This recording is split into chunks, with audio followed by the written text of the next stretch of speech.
Hi guys, తమిళనాడులో మీ తెలంగాణ పొన్ను. ఈరోజు నేనైతే కందిపప్పుతో చారు అయితే చేద్దాం అనుకుంటున్నాం. పప్పుచారు మన తెలంగాణ స్టైల్లో చాలా అంటే చాలా బాగుంటుంది. అన్నంలోకైనా దేంట్లోకైనా పప్పు వేసుకొని పప్పుచారు వేసుకొని తింటుంటే వావ్ అనిపిస్తుంది. చాలా అంటే చాలా ఎక్సలెంట్గా ఉంటుంది. నేనైతే ఒక కప్పు కందిపప్పు అయితే తీసుకున్నాను. దానికైతే ఒక టమాటో, ఒకటి కాదు 2 టమాటోస్ తీసుకున్నాను. ఒక ఆనియన్ కట్ చేసుకున్నాను. ఒక 4-5 మిర్చి చిల్లీ అయితే తీసుకున్నాను. ఇంకా కొన్ని ఒక 8-10 గార్లిక్ అయితే వెల్లుల్లి అవి తీసుకున్నాను. కొంచెం పసుపు, 2 స్పూన్స్ అయితే కారం అయితే వేసాను. మా కారం ఏంటంటే దాంట్లో సాల్ట్ వేసిన కారం అనమాట. సో అందుకని చెప్పేసి దాంట్లో అయితే నేను 2 స్పూన్స్ అయితే వేసాను. కొంచెం ఉప్పు కూడా వేసి కుక్కర్లో 1 కప్పు కందిపప్పు అయితే తీసుకున్నాను కాబట్టి 4 కప్స్ వాటర్ అయితే తీసుకొని పెట్టేసి ఒక ఆఫ్టర్ 5 విజిల్స్ తర్వాత అయితే నేను వేసాను.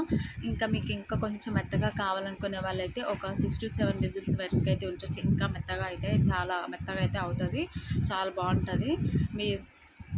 తర్వాత అయితే నేను పోపు పెట్టుకున్నాను. పోపులు అయితే ఏముందండి, మామూలుగా మనం పోపు పెట్టుకున్నట్టుగానే కొంచెం ఆయిల్ వేసేసి, కొంచెం ఆవాలు, కొంచెం జీలకర్ర, కొంచెం కరివేపాకు వేసి ఆ పోపు పెట్టి మళ్ళీ ఇంకేంటంటే పప్పుచారు కదా, ఆ పప్పుచారులోకి వెల్లుల్లి అనేది లైట్గా అవి ఫ్రై అయ్యి వస్తుంటే మధ్యలో తగులుతుంటే మనం తినేటప్పుడు ఆ టేస్ట్ అనేది చాలా ఎక్సలెంట్గా ఉంటుంది. సో అందుకని చెప్పేసి నేను పోపులో అయితే అవి కూడా వేసాను.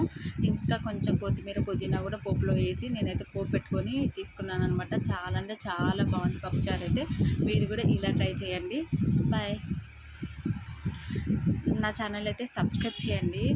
సబ్స్క్రైబ్ చేయడానికి ముందు వీడియోని అయితే లైక్ చేసి, షేర్ చేసి, కామెంట్ బాక్స్లో అయితే కామెంట్ చేయండి. Bye bye.